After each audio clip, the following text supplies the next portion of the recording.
There's a rule about money, a rule so powerful, so dangerous, that the ultra-rich almost never talk about it publicly. Not because they can't, but because they won't. It's the secret rule that separates billionaires from the broke. The quiet principle that flips everything you've ever learned about saving, investing, and being smart with money. And yet, it's hidden in plain sight, written between the lines of every major fortune ever built. Today, we're breaking the silence, because once you understand this forbidden rule of money, you'll never look at your bank account the same way again. This is the rule the ultra-rich live by, the one they protect behind smiles and financial jargon, while the rest of the world keeps playing by a different set of rules. So stay with me, because in the next few minutes, I'll show you exactly why the ultra-rich follow a rule that most people are warned to avoid, and how you can use it without breaking the system to completely change your financial reality. This is the truth the rich don't want you to know. Rule number 1. The ultra-rich never save money, they relocate it. Most people are taught to save money. Save for a rainy day, save for retirement, save for the future. But the ultra-rich, they don't save, they relocate money. To them, money is like energy. It shouldn't sit still. It should circulate, multiply, and flow. When you keep money in a savings account earning 3% interest, while inflation quietly eats 6% of its value every year, you're not saving, you're losing. The rich understand this math deeply. They know the only way to stay ahead of inflation, taxes, and time is to keep money moving. Think of money like water in a river. When it flows, it nourishes everything it touches. But when it's trapped in a stagnant pond, it evaporates, it stinks, and it dies. That's exactly what happens when your money just sits in a bank account, safe and sound. The ultra-rich relocate money into assets that generate income or grow in value. Things like businesses, real estate, private equity, or even art. For example, Warren Buffett doesn't keep billions in cash. He moves it into undervalued companies that generate compounding returns.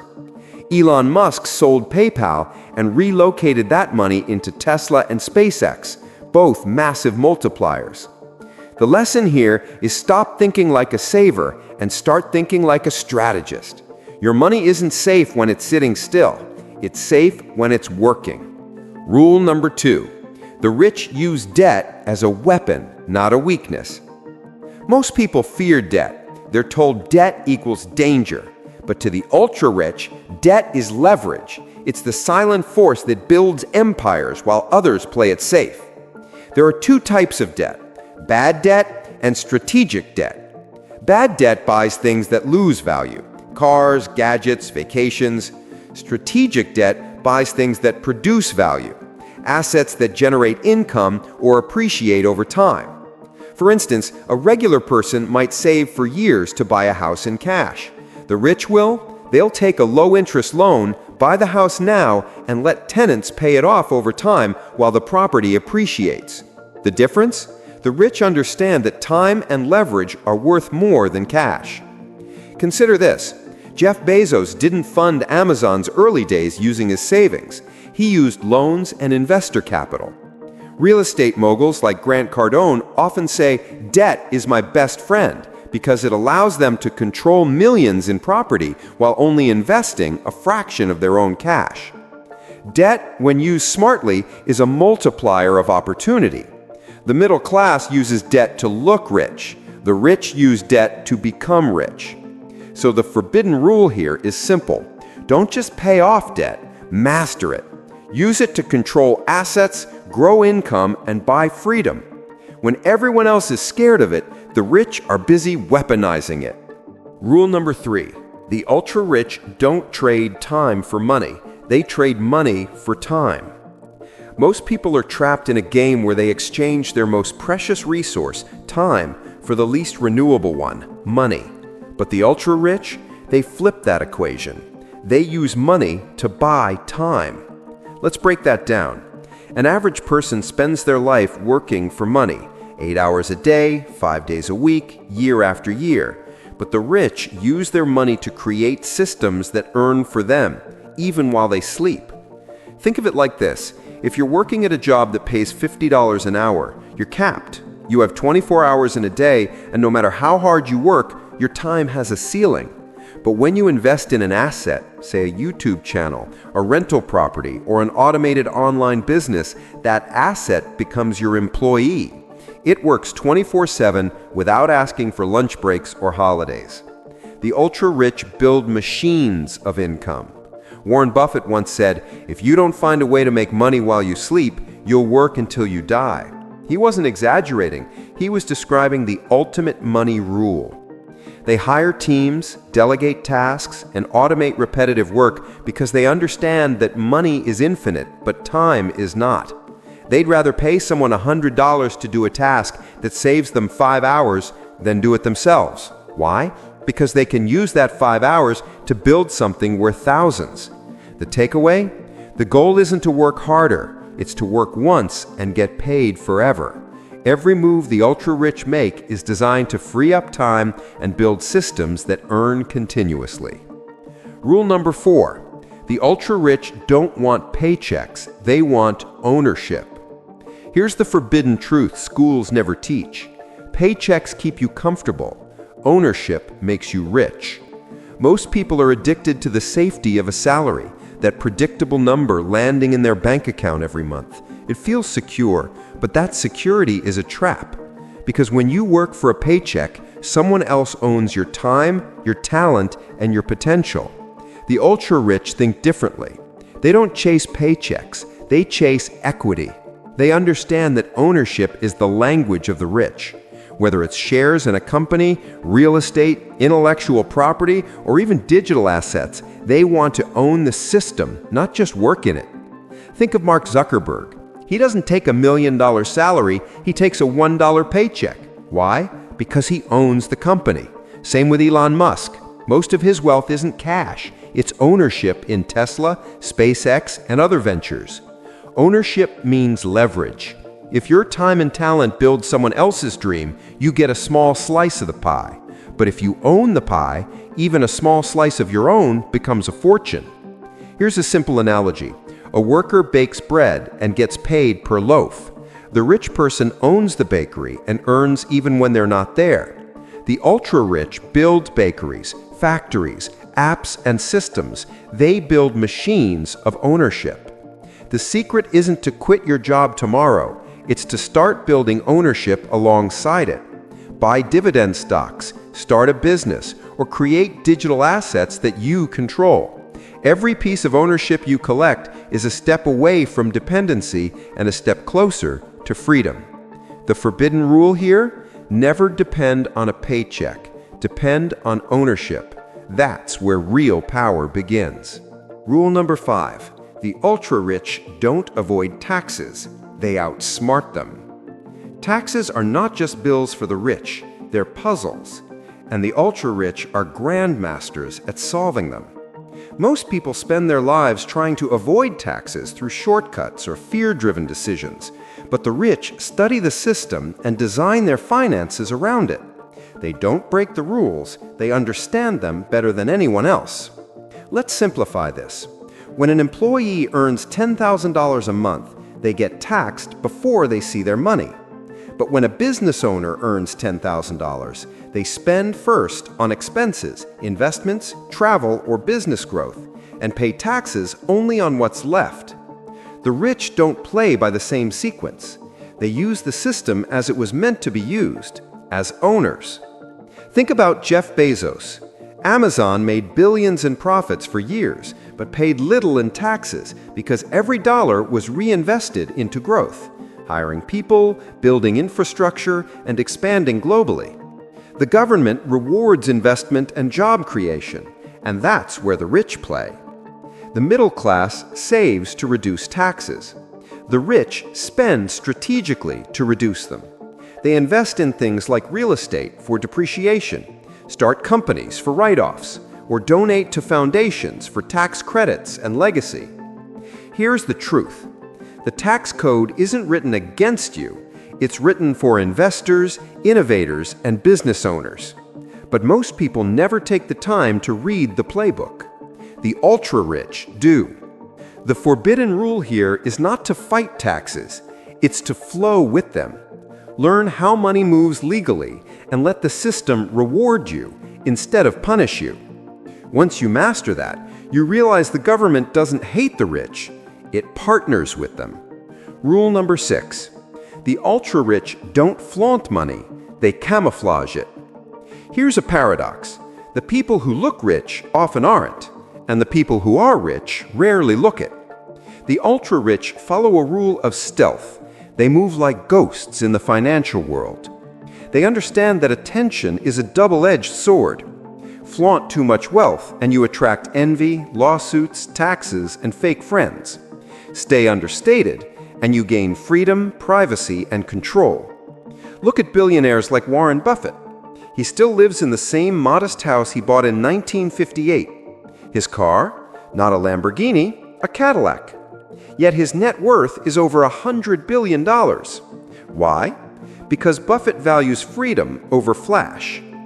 Contrast that with the Instagram rich, the ones renting luxury cars, wearing borrowed watches, and living paycheck to paycheck just to look successful. The ultra-rich play a different game, silent accumulation.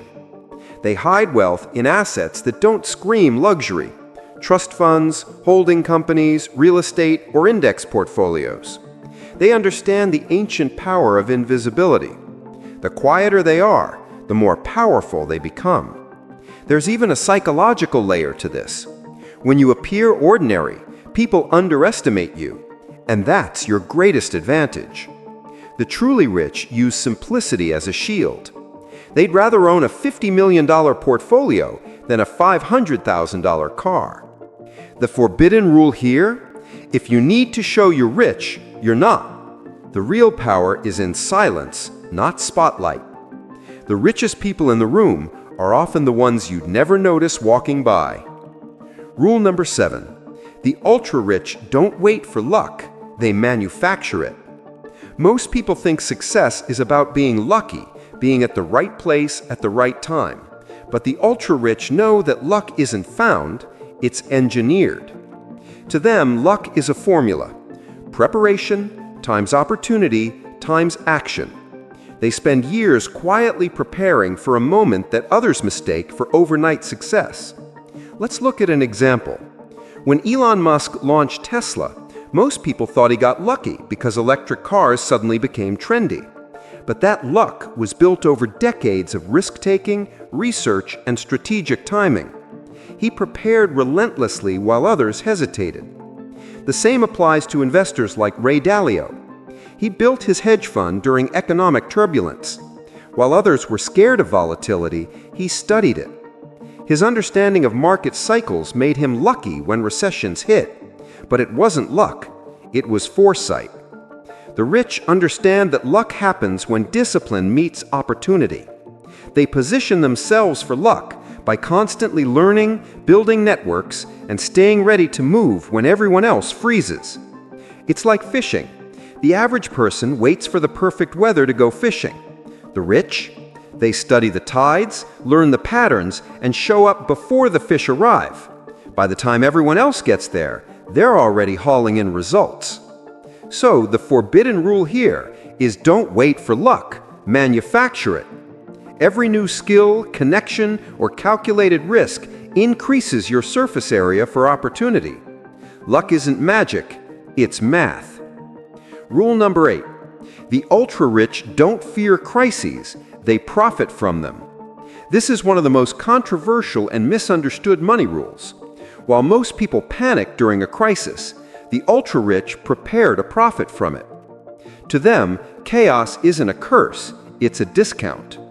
When markets crash, properties drop, or businesses close, the rich see opportunity written all over it.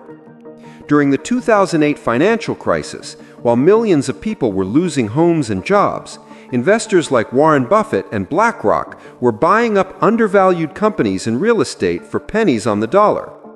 That single move multiplied their fortunes for the next decade. The logic is simple. Fear creates discounts. When the crowd runs away, assets become cheaper. And the rich, guided by logic, not emotion, buy when others sell. It's not about being heartless, it's about understanding cycles. The rich know that markets always move in waves, up, down, and back again. They don't try to predict the future, they prepare for it. Here's a modern example.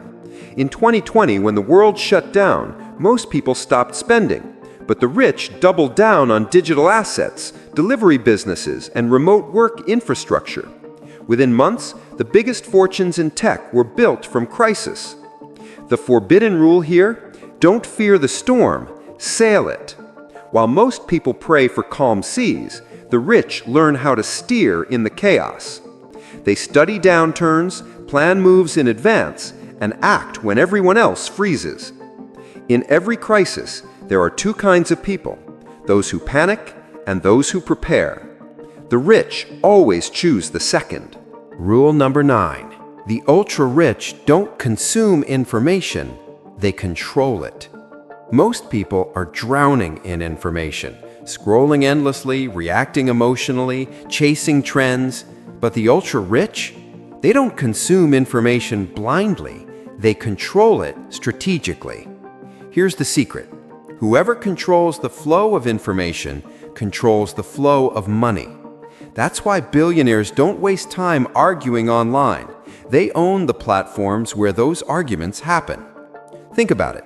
Elon Musk didn't just join social media debates, he bought Twitter, now X. Jeff Bezos didn't just read the news, he bought the Washington Post. These moves weren't about ego, they were about influence. When you shape narratives, you shape markets. Even on a smaller scale, wealthy entrepreneurs control their own message. They build personal brands, newsletters, podcasts, or YouTube channels that amplify their ideas instead of getting lost in the noise. The average person scrolls through ads. The rich create them. The average person argues about the economy. The rich move it. Information is the new currency, and attention is the new gold. The rich understand this shift deeply. They use data to predict trends, media to guide opinion, and technology to scale influence. The forbidden rule here? Stop consuming noise. Start curating and controlling what goes into your mind and what goes out of it. Don't just follow the narrative, own it. In today's world, power belongs to the one who tells the story, not the one who listens to it. Rule 10. The ultra-rich don't play the money game to win, they play to never stop playing. Here lies the ultimate forbidden rule, the one that transforms rich individuals into dynasties. Most people play the money game with an endpoint. I'll work until 60. I'll retire with $2 million. Or I'll be happy once I'm rich. But the ultra-rich? They don't play to finish. They play to continue. For them, money isn't a finish line. It's momentum. It's energy meant to keep flowing through generations, businesses, and ideas. They think in centuries, not salaries. Consider families like the Rockefellers or the Rothschilds. Their goal wasn't just to get rich, it was to make sure their great-grandchildren didn't have to start over. Every decision, investment, and trust they built was designed to keep the game alive indefinitely. Here's how they think. When a regular person earns $10,000, they ask, "What can I buy?" When the rich earn $10,000, they ask, "How can I make this money last forever?" They reinvest, create foundations, buy cash-flowing assets, and structure their wealth in ways that survive recessions, inflation, even death. Their money doesn't rest, it regenerates. This mindset also protects them from burnout. Because when the goal isn't to win but to keep playing, every loss becomes a lesson, every setback a strategy shift. It's the infinite mindset, where wealth is not the destination, but the vehicle. The forbidden rule here? Stop chasing the finish line. Design your life, your business, and your investments so the game never ends, because the rich don't retire, they evolve. The ultra-rich don't follow the same rules because they wrote their own. They understand that money isn't about greed. It's about control, freedom, and continuity. They save differently, spend differently, think differently. And that's why they live differently. The question is, will you keep playing the same game everyone else is losing? Or will you start learning the forbidden rules the ultra-rich quietly live by? Now that you know the forbidden rules the ultra-rich follow, from making money work while they sleep, to turning crises into opportunity, to controlling information and thinking in centuries, it's time to ask yourself, are you ready to play the money game differently? If this video gave you insights you've never heard before, don't let it stop here. Hit that like button to show you're serious about taking control of your financial future. Subscribe so you never miss the strategies the ultra-rich use to stay ahead, because these aren't the tips you'll find anywhere else. And here's the best part. Share this video with friends or family who need to hear this too. Comment below which rule shocked you the most, or which one you're going to start using today. I'll be reading every comment, and who knows, your insight might just spark the next big idea for someone else. Remember, the ultra-rich didn't get rich by doing what everyone else does. They play smart, they play bold, and now so can you.